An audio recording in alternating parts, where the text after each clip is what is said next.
Hi everyone, in the last video we saw link from React Router DOM which help us to make our route activated by linking. Now there is another import, we have NavLink.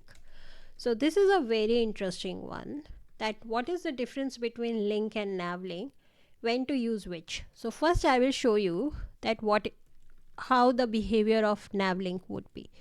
So let me just keep it, instead of link I am making it NavLink, and what we will do is we will just go back to home. Now you will see, you won't be able to see any difference. It is working exactly like link. We are able to do navigation through linking, through clicking on our navigation. Then what's the difference? The difference is actually under the hood, and that's the most important difference.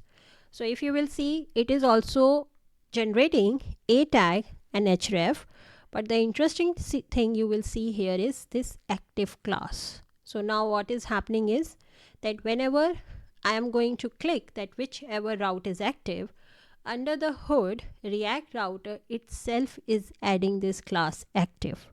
So if I will go to home, now you will see home is coming, and this is not possible in link. And second difference is you will see ARIA current page. Now what is ARIA? If you doesn't know, this is for accessibility.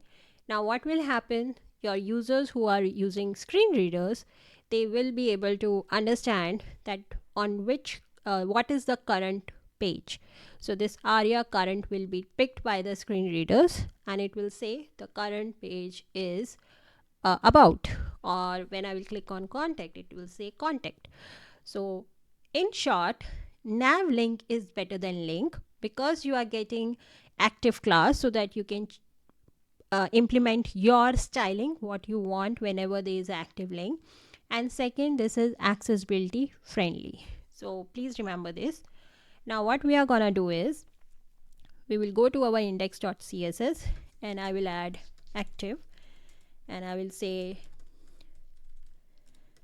text decoration underline, and I will add color probably white.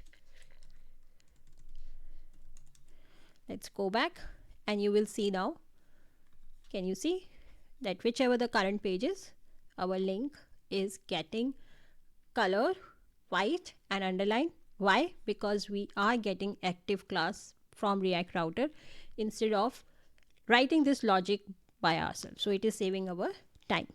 Okay, so I hope this was clear. Now you know what is the difference between link and NavLink and which one to use. I would suggest you please use NavLink. This is accessibility friendly, plus you are getting one feature of knowing which active route is so that you can implement your own style. So doing a great job here.